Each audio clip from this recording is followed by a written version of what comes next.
Levy renewal meeting. We wanted to have people in today to see if there were any questions they had about the levy and try to explain things for the public when it comes to the two renewal levies that we have on the ballot on March 17th.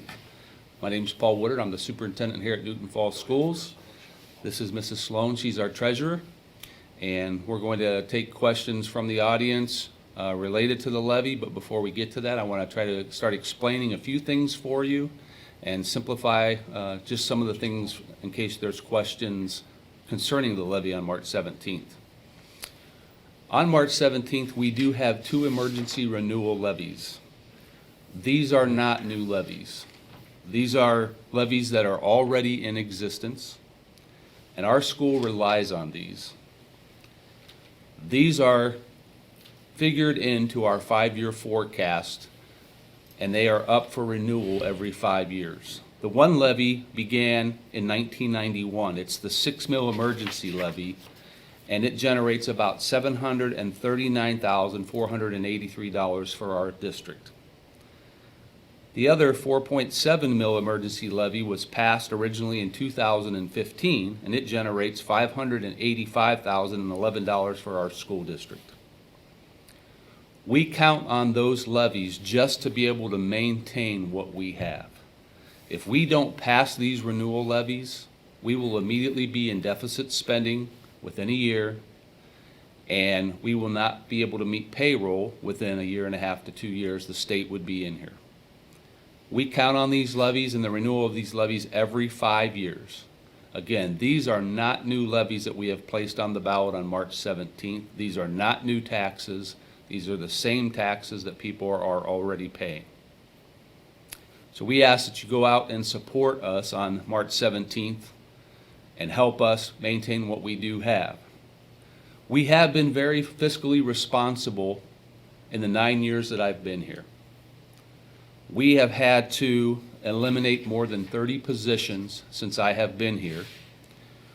We have had to close our elementary school building and move those students back to the middle school and move the 6th grade into the junior high wing.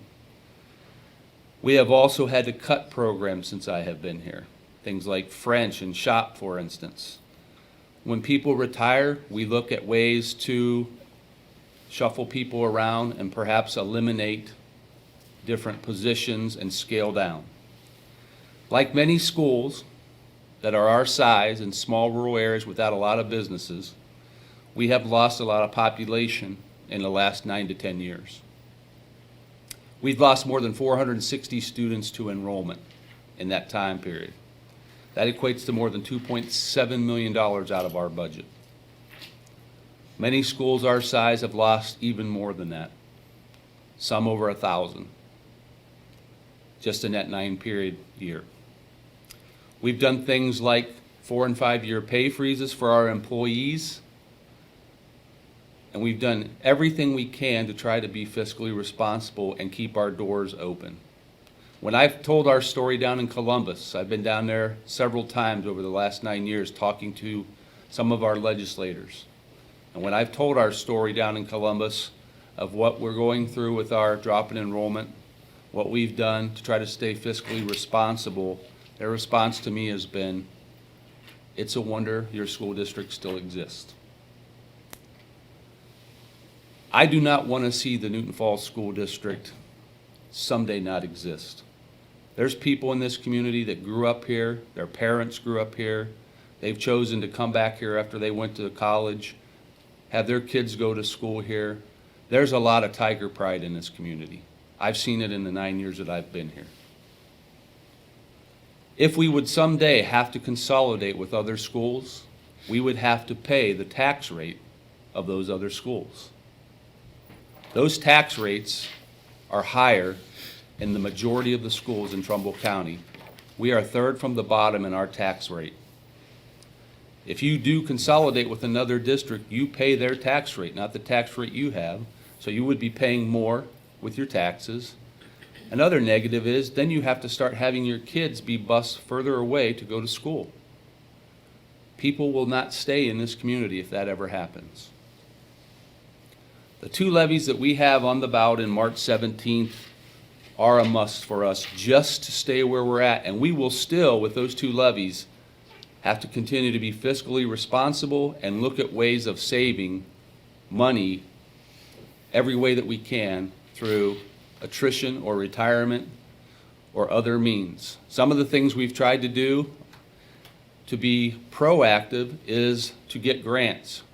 We have a grant at the junior high school level that we use to bring in social workers, to do community engagement pieces. We are working harder than ever before to try to help the community come into the schools and feel that we are one and that they have a say in their community, and we have a say in the schools.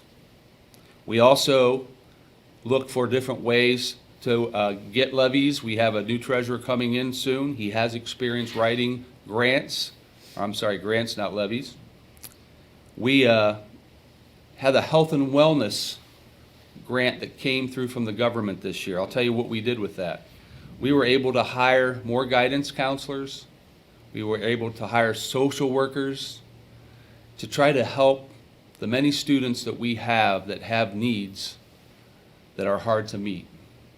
Kids that are having difficulty with their home life or difficulty with growing up.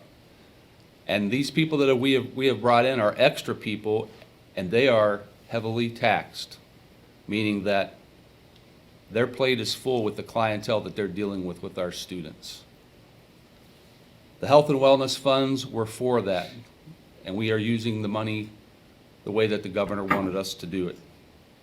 We will continue to try to be fiscally responsible, but we need your help. We need your help, first of all, to pass these 2 renewal levies. These are a must.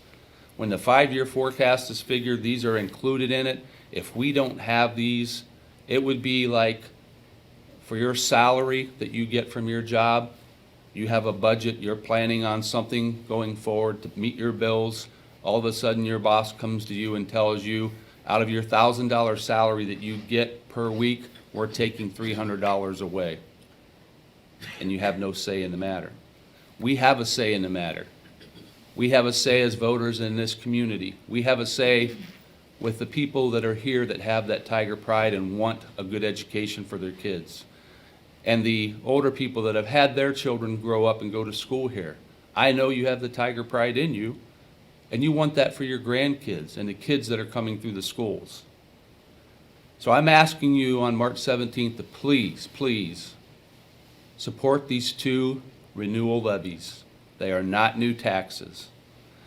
We will hold meetings in the spring and in the fall to talk about where we're at. We have new board members, 3 new board members. We will be having work sessions. Our board members will be looking at visionary things and planning things going ahead when it comes to ideas for our education for our students and for this campus and growing and trying to do the best that we can. I ask you, if you do have questions, to please call my office or make an appointment to stop in and see me. As you can see probably on the camera, there's not a large turnout here today, and this is unfortunately what usually happens when we have these meetings. We will try to get information out. You can look on our website for information. You can look on, we have Levy Facebook pages that we send out and push out. If you have those, please push those out to other people so that they can see what we have as far as information is concerned for the levies. I'm going to open up to a few questions at this point, and there's probably a few other things I'll throw in here before the end of today's meeting. Anybody have a question? Can you talk about ed choice and the vouchers? Yes. Okay. The question was, could I talk about ed choice and the vouchers? Ed choice is something that our Ohio General Assembly is currently debating, and the ed choice dollars would be dollars that would go to parents to be able to take their children to parochial or charter schools, basically from the taxpayers' dollars. Our Board of Education has passed a resolution stating that we are against this. I have contacted several of our legislators and talked with several face-to-face about this. my understanding, just hearing it on the radio yesterday, they went home yesterday with no decision in mind. I think they're supposed to have a decision by April 1st.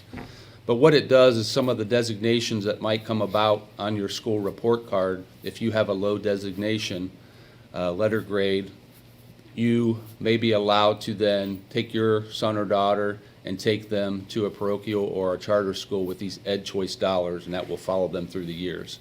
When that happens, we lose that money from those students. So the public taxpayer dollars are going for students to be able to attend charter or parochial schools. So with our current designations, would that impact our districts? Yes, there are several districts in Trumbull County, including ours, where Ed Choice would impact us.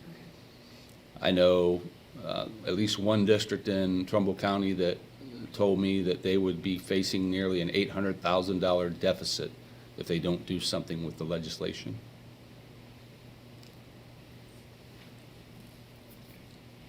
Any other question? So basically, Mr. Woodard, basically, the school is being run on a budget that you ran from 1991. Is that, am I correct in saying that, other than the 2015 small levy that went through? Yes, 1991 is when the one renewal levy was passed originally, and the other one was passed in 2015. So we've had basically two emergency operating levies that help to run our school. We get other funds through other things, through title service, special education. You get money from the state for your student that comes here that follows them. Each student basically at a school district this size is like $6,000, and if they would go to another school, that money would follow them, that we would be out. But we basically have passed two operating levies in almost 30 years, 29 years to be exact. And when I've told the story about us staying open and doing what we're doing, that's what really baffles some of our legislators, that we are still open. When I came here in 2011, I think all of our classes had over 100 students in them. Currently, most of our classes are in the 70s. We have one that's in the 50s and one that's in the 60s when you're talking about enrollment for a grade level. In the next 5 to 6 years, our average class size will probably be down close to 70. The reason for this, there's multiple variables. One, students follow their parents when they have to leave for jobs. We know that Lordstown shut down. We've had other businesses in the area shut down. People have had to leave this area for their jobs, and the students have left for those reasons because they're going with their parents. Another factor, pretty basic, is parents aren't having as many children as they once did. Families aren't quite the size that they once were. There's not that many 5 and 6 children families in our district anymore. Other factors, we touched on it just a minute ago. Kids go to charter schools now that didn't exist several years ago. Now they're finding ways to get money to go to the parochial schools.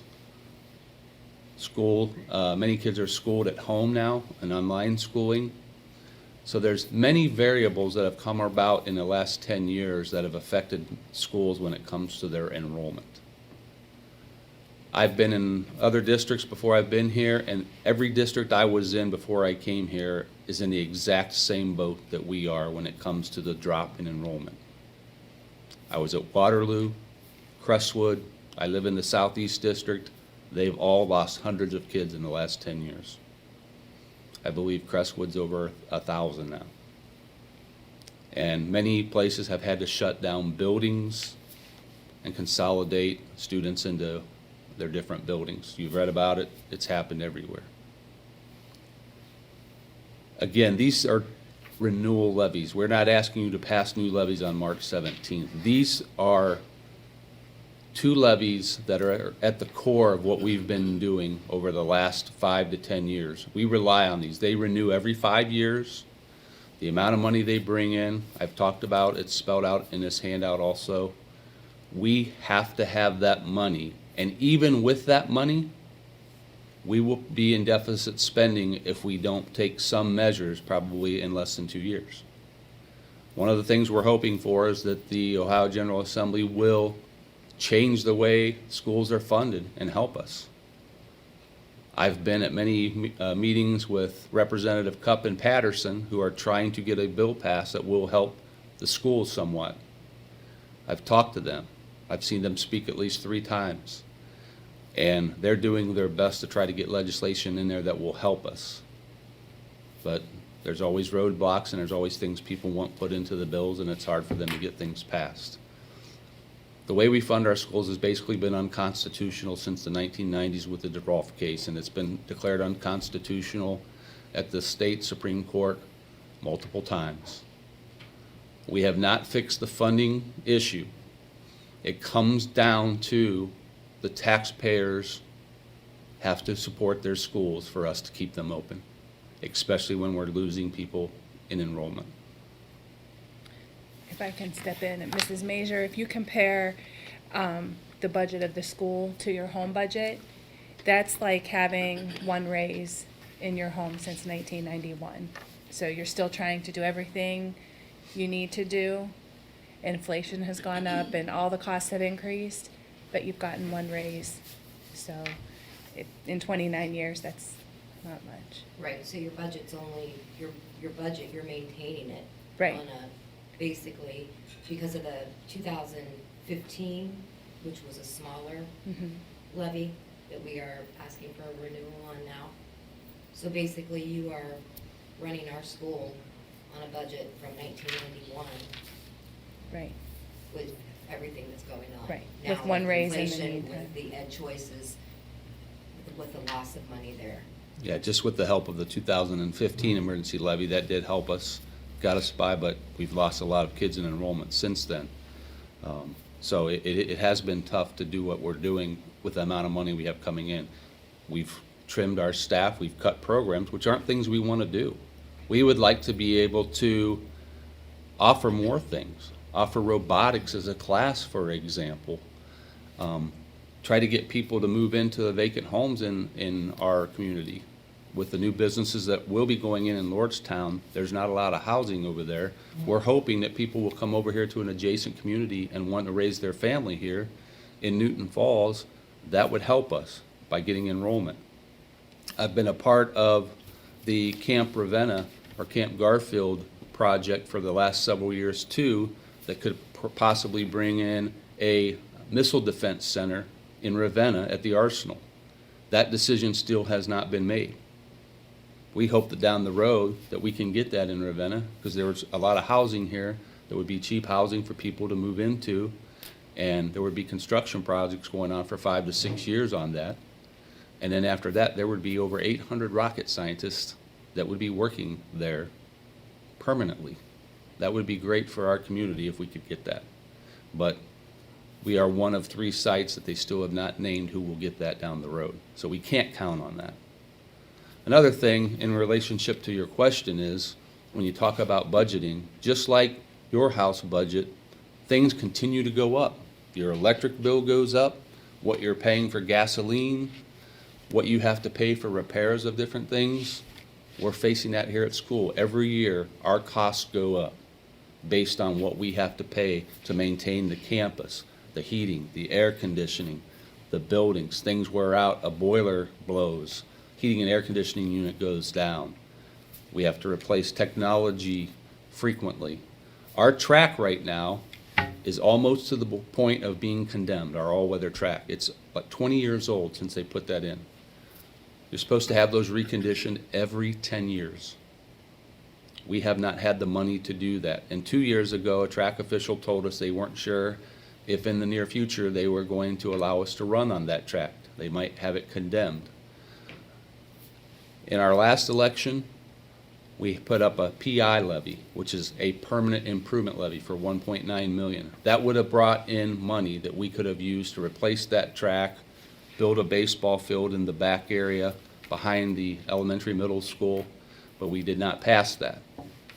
We do not currently have a permanent improvement levy. A permanent improvement levy is something that lasts for over 5 years. It has a life of more than 5 years that you can spend that money on. We don't have money designated for PI money, with the exception of when they built the middle school in the back with that bond issue. money has to be allocated for improvements for that new building. That money will run out in 2023. That money is also very restricted with what we can use it on. We can only use any money with that middle school if we can tie it into the middle school. We can't use it for a heating and air conditioning or boiler that breaks down here in the junior high and high school. That's not allowed. The campus that we have, we've tried to patch holes and do what we can here over the last 9 years, but sometimes we can't keep up with it because it's costly. $50,000 doesn't go very far when it comes to patching or paving our campus here.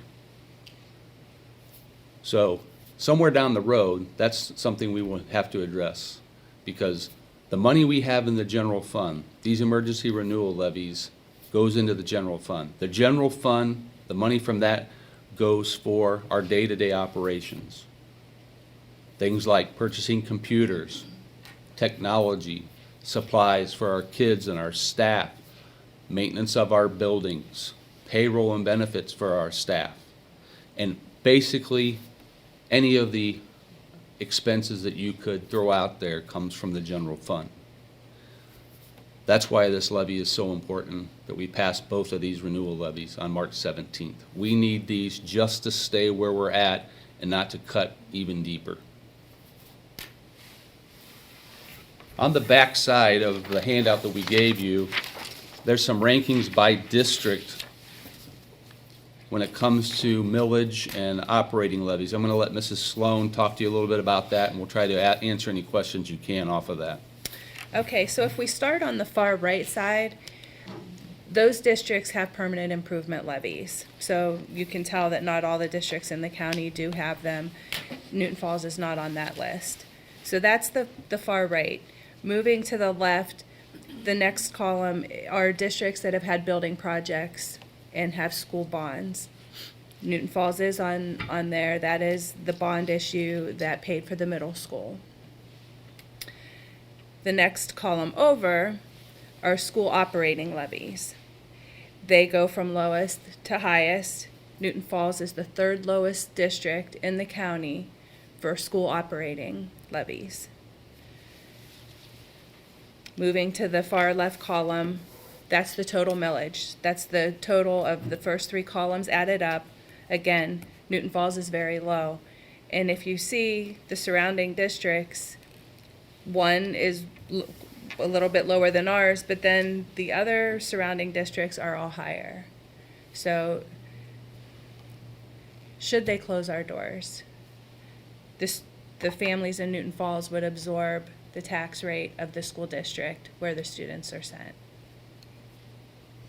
I also want to point out, when you look at the school bond rate, the second one from the right, where Newton Falls is at 2.65, that, along with a little bit of PI money that I previously discussed that goes with our elementary middle school building, that will drop off after 2023. So there will be a reduction in taxes after 2023 from the building in the back, our middle school building. And no renewal would be asked for that because the project's over and we're done paying for it. So that will completely drop off. We won't be going back to the voters for that. So can we talk about consolidation and what that would look like? So you're saying if that happened, they wouldn't use our facilities for, it's guaranteed our students would go, every student would go to another district's, they'd use all their buildings, their staff. When you talk about consolidation, I know when I first started here as the superintendent 9 years ago, there was one up in Geauga County that was undergoing that. I had talked to that superintendent a little about it. It's a lengthy process. The state gets involved. You have to have other school boards willing to consolidate with you. Okay. As far as what buildings that you use, that's usually a decision that's made with the state and the two school districts on what buildings they would use. You look at your staff, there's probably going to be reduction in staff at that time, shuffling around of people. A lot of decisions would have to be made by two different school boards and the state people coming in and kind of running the show for you. So would it be, does it have to be a neighboring, I mean, I assume you have to stay in Trumbull County, or you wouldn't be or could it be like a Mahoning County school and a Trumbull County school, or does it have to be one of your neighboring districts? Or I would think it would be adjacent districts. Okay. I know Jackson Milton would be across the county line. That probably would be a possibility, even though Okay. they're across the county line. I don't think there's anything that says that couldn't happen. Okay. But there's not been a lot of consolidation in recent years. There were back when all of us were probably in diapers, or even before that, when there were a lot of township schools, and then they consolidated, 5 or 6 townships into one school. For example, Southeast has 5 or 6 townships, and they all consolidated to become one school. Southeast used to be Paris, Charlestown, Edinburgh, and that happened a long time ago. In recent years, there's only probably been a handful. And again, if you're a district that's thriving, you're not going to want to consolidate with us if we have debt. Lordstown's a district that has tax dollars coming in because they have businesses coming in, and they're giving them tax dollars, even though some of it's abated. They're getting tax dollars going forward. They built a new track and soccer field over there out of donations from one of the businesses. So I don't know all the ins and outs of it. I know just from the little bit I do know when I first became a superintendent that the state is heavily involved in the decision-making. The 2 boards have to agree that they'll consolidate. And I would think that would really take an open-minded school board to take on a school district that's in debt. I can say moving up from southern Ohio, there was a school that was consolidated about 10 years ago. That town's not there anymore. It ain't businesses that were there, they're gone. One thing that I don't understand looking at this, $100,000 house with these levies, if you have a $100,000 house, they're asking for $30 a month from that family. I don't know, I buy popcorn and soda from IGA and it cost that much last night. I don't understand, how are you getting pushback for only $30 a month? It can't be the price of just $30 a month from a person with $100,000 house. Like, is there anything else that I am missing here other than the price of a movie ticket? Well, 2 movie tickets. Yeah, we have the breakdown on there. If you have a $100,000 home, by the time they take the assessed value, you take the 2 levies that we are asking to be renewed, which you are already paying this tax right now. If your house is a $100,000 home, if you look at it per month, you're looking at $31.21 per month is what you're paying currently to help these 2 levies stay afloat. And that's what we would be asking you to do. That would not increase. And yeah, it is hard to fathom that that's something people would balk at. And as you mentioned, you came from a community that had to consolidate. And I've said this in many meetings that I've been in the last few years, that if we have to consolidate and our kids have to go to a building in another community, I've said that this town will become a ghost town. We have a lot of vacant homes now. A lot of people will move from here because they won't want their kids traveling that far to go to a school. Maybe we have the elementary here, and let's say it was Jackson Milton we consolidated with and we used their high school, junior high. People aren't going to want to stay here when they have to travel over to Jackson Milton to see their kids in the band or do athletic events or after-school events. People will probably try to move closer, and that sounds like what happened where you came from. That town pretty much disintegrated. Is that correct? When I met my wife and moved down there, the school was consolidating and all that was happening right when I moved down there. So as far as, I saw the end results. Okay. So I'm originally from up here. And the town down there pretty much it went away? There was some businesses, some restaurants and some bars, and now there's a lot of empty buildings. Okay. Well, that's what I've said would happen if we ever get to that point. I think the people of this community that support these schools have too much community pride and too much love for this town. I came here 9 years ago. When I came here 9 years ago as your superintendent, What I knew about Newton Falls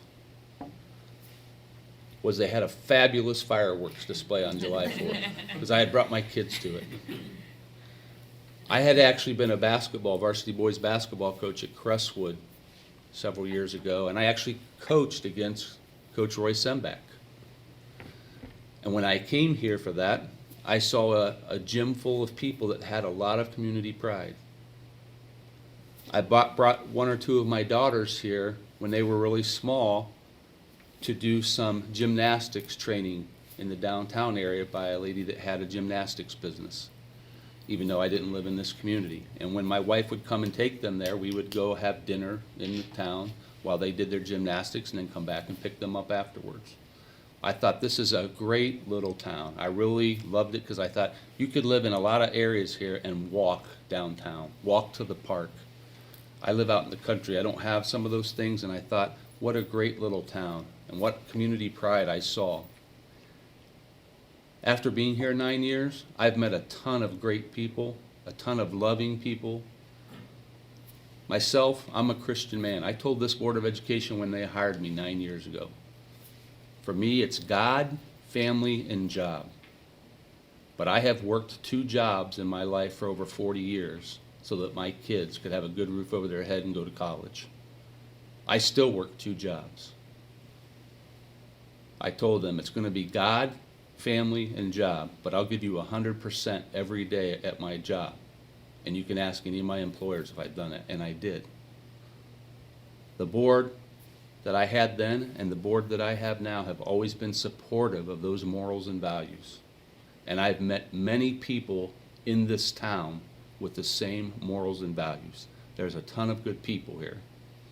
Like any place you go, any town, any city you go, you're going to have a small faction of naysayers that are going to be negative no matter what you try to do.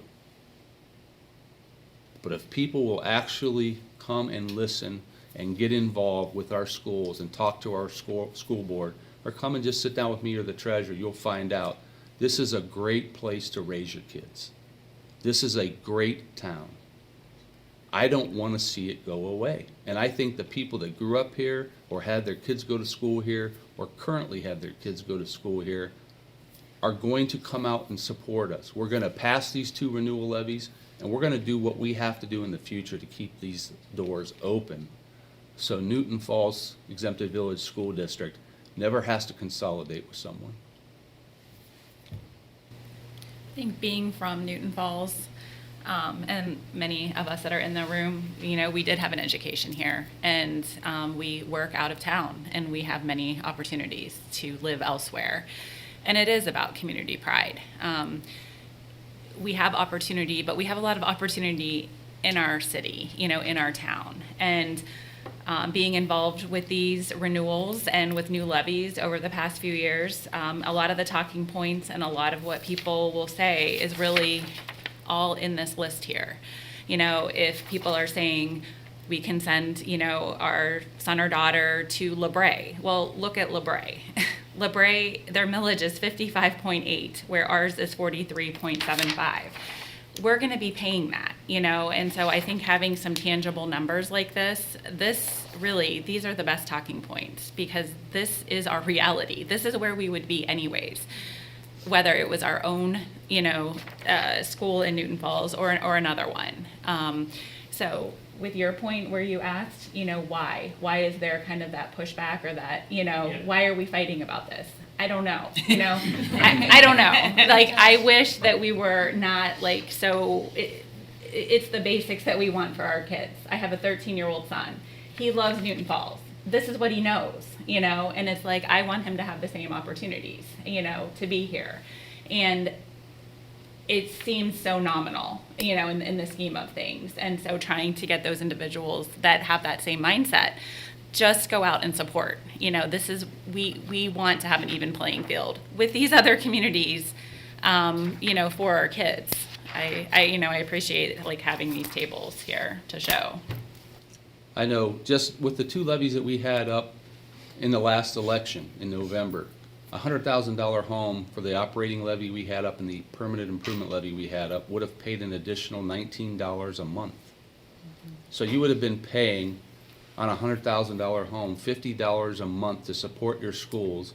And with that money, we would have been able to put in a new track, put a baseball field over here, pave our campus, pay for things that we don't have money for right now that have to come out of the general fund and we have to sacrifice for. We could have started a robotics class. We could have started a cross-country team, which is something many people want here. You know, we're going to try to, over the next few years, put in a walking trail back in the woods back there. There used to be one. We want to do that again. We're not planning on cutting the trees down. We're planning on going through, putting in a walking trail, and it'd be nice if we can get the support from the community to eventually put in a cross-country trail here and have a cross-country team, because we have kids that want to participate in that. And again, those two levies would have only cost $19 a month on a $100,000 home. That is not what this levy is about. That's for the future if we can get the support of people. And we will give you opportunities to come and talk to us about that. These levies right here are things that you're already currently paying in the millage that you pay for the Newton Falls schools.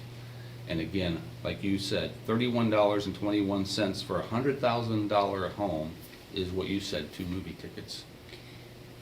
And to piggyback on that, that $31 is what continues to protect the investment that everyone in this community already made.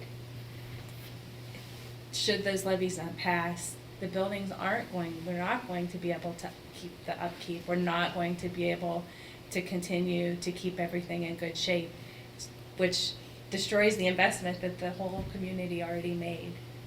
Well, and the school is always the center of a community. Yeah. It's always. It doesn't matter, you know, what we try to do. If we don't have a good school, it's not really going to be reflective, you know, of a community. There's just no way around that. And to piggyback on all of that, you know, $30 a month to protect and to continue to support our kids here and our pride and our all of that. On the other side of that, as homeowners, Yeah. we're as good as our school and our town, and you don't have a school, $30 a month would have been very, very minimal, Oh, yeah. you know, to not lose the value of our homes. Yes. Are you having, teachers have to get paid? Are you having difficulty? They obviously haven't had a raise since like 1982. Buying like, It would have been 4 or 5 years we've had pay freezes. that's crazy. Are you having a hard time keeping your academic staff? We are having a hard time keeping staff. We've lost staff in the 9 years I've been here because we can't pay as much as other districts. That's a fact. I've lost people in supervisor positions. They've come here for just short stints, and we haven't been able to pay them what other districts have been able to pay them. We've been through 3 treasurers in 4 years. That's rough. It's hard because they're the person that keeps the books and does everything we can to stay afloat and paying our bills, and you know, they're on an equal level with the superintendent when it comes to running the schools. But I've lost many people that have come here. I've hired a year or 2 later. They find out another job opens up in an adjacent district or somewhere in the counties around them, and they can make $5,000 more a year than they're making here, so they leave because they're young and they need that money for their budget. So it is. And I can tell you too, in the 9 years that I've been here, when we have vacancies and we advertise for jobs because of what we pay, I don't get that many people applying for jobs anymore, not nearly what I did 9 years ago.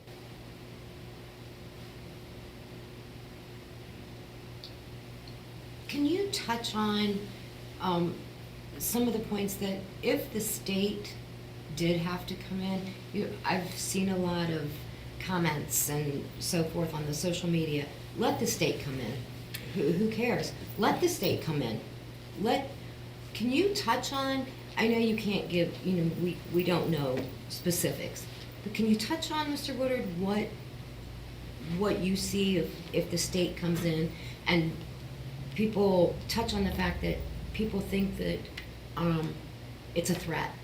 You know, I've seen it on social media. agree. All over.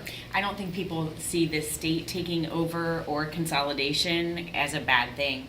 They feel like, let it happen, go ahead. I think they certainly don't understand if we consolidate that our taxes are going up. If they're gonna go up and we're gonna pay that anyway, why not pay it now, pay it forward, and keep the value of our homes, keep the school for our kids, etc. But the same thing, they don't understand that the state coming in, I don't know what are the ramifications. Is there still busing? Are there still sports? I'm sure we already have a lot of programs that aren't considered the bare minimum. I mean, you know, they don't understand what all else would be cut. They don't see it as a threat. Yeah. They see it as, let it happen, this is what I go to work for, this is why I'm paying other taxes, let them take over. I agree. Your taxes are gonna go up, your home values are gonna go down.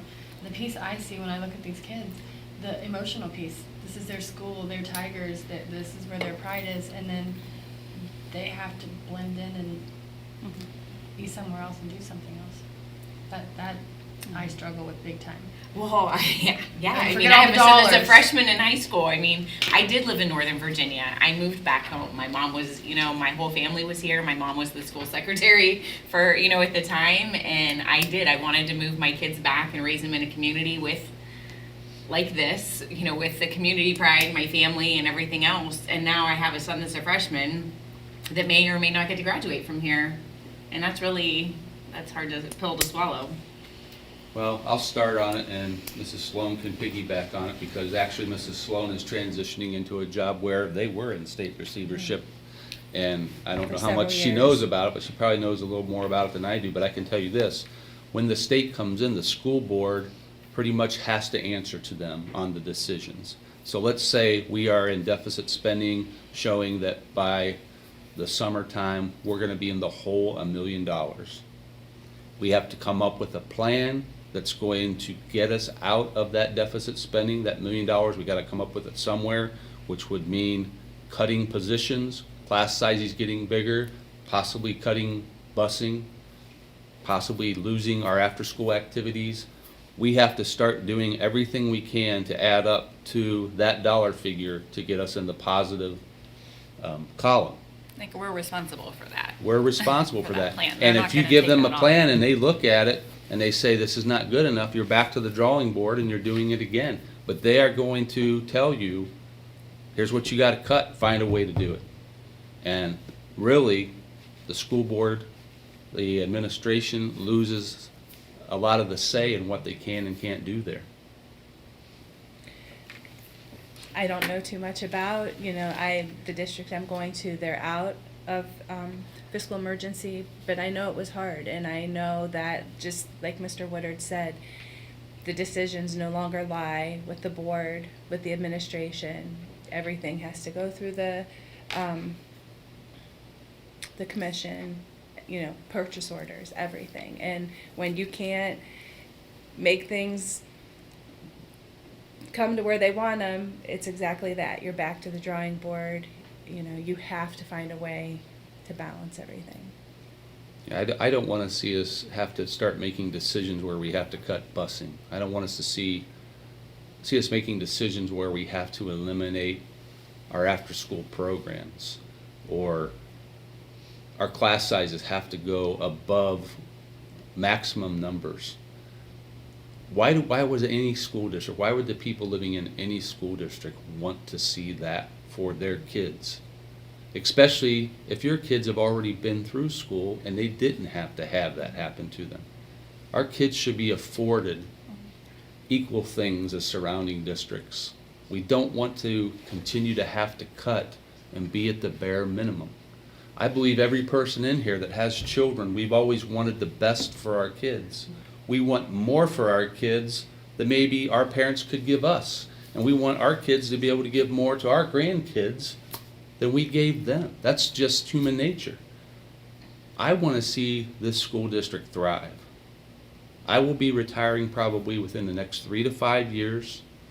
And when I leave here in 3 years, I would love to see us at a point where we've added classes to help our students be more successful with the jobs that are out there, robotics, more things with computers.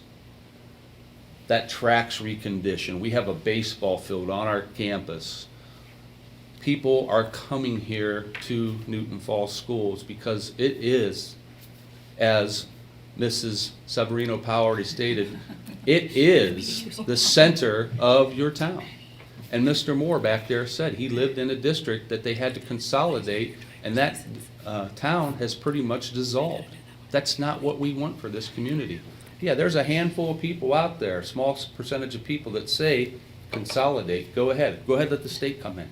That's not what you want. We will lose students. More students will leave and go through open enrollment to other districts if that happens. And if you have to go to pay to play sports, that's always a decision that's tough for administration, because let's say you add pay to play sports, some kids don't have to pay that because they're going to go open enroll to another district where they don't have to do that, the way the laws are in Ohio with open enrollment. We will lose, dollars will be walking out our door when you make that decision, and many times it ends up being less money than if you just left it without pay to play. Same with busing. We don't want to have to make those type of decisions. They're not good for our district. They're not good for our town.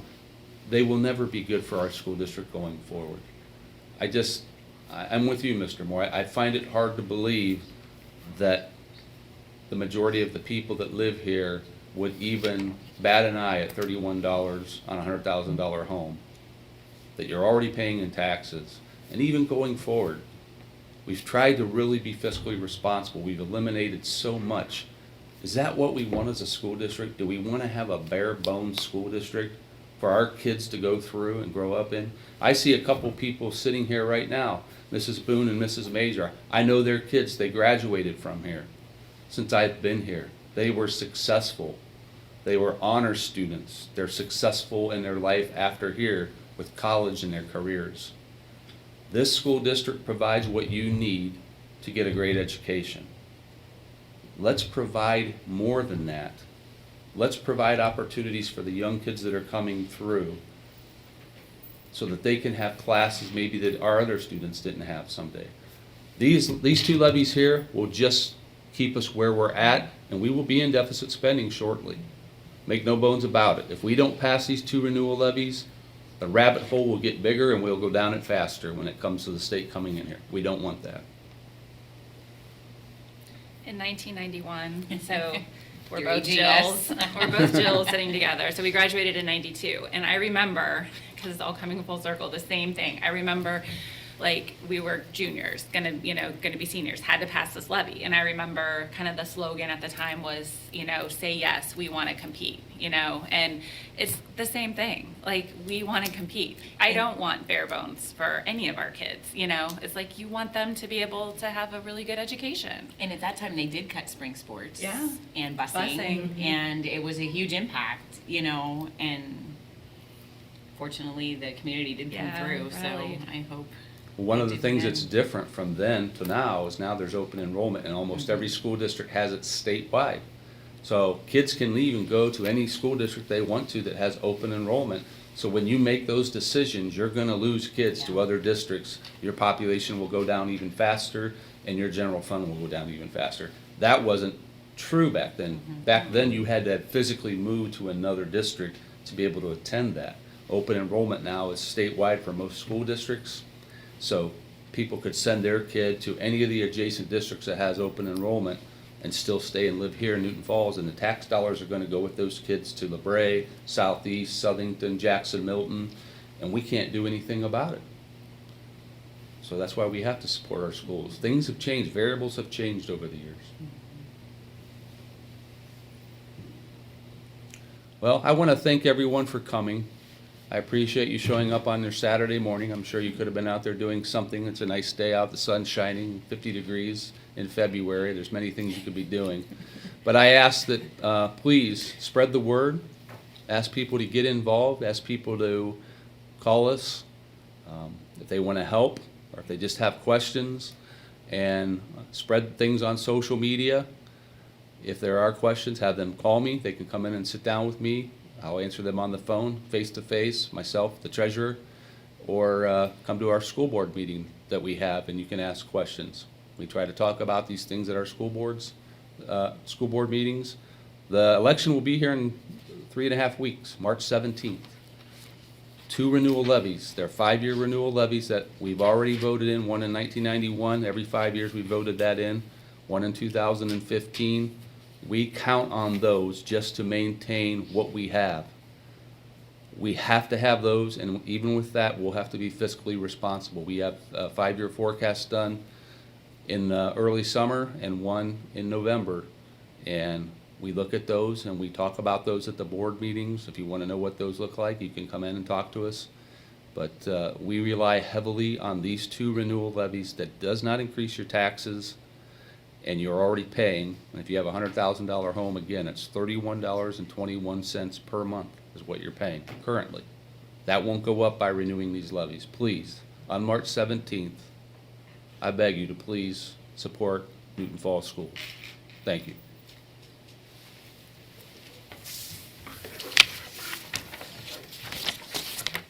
My name is Jill. I've lived here in Newton Falls. Basically my whole life. I did leave for a short time, but came back to raise my children here. I've had one graduate. One is now a freshman in high school. So I'm just here today. I'd like to see this levy pass. We need to keep our schools afloat. This is the pinnacle of our community, and we need to keep this together for our kids to give them the best opportunities that they have. This is just a renewal, so it will not raise any cost to anybody, and we need just to continue our support of our school system and our school board. I think people were always concerned with increases in cost and taxes. I don't think that everybody's aware that this is just a renewal, so there would be no increase in costs. I think there are people that are hearing, maybe consolidating with other schools that are nearby, or, maybe let the state take over. And those would be really detrimental to our students and the school district. I don't think people understand the impacts that it would really raise our taxes and actually cost us a whole lot more money overall at the end of the day. And people aren't aware of that.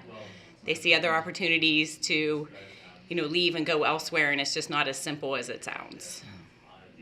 Christy, why are you going to vote for the levy? Yes, of course. Why? This is our home. This is our community. These are our schools. I was educated here. My children were educated here. Of course, we're going to support our district.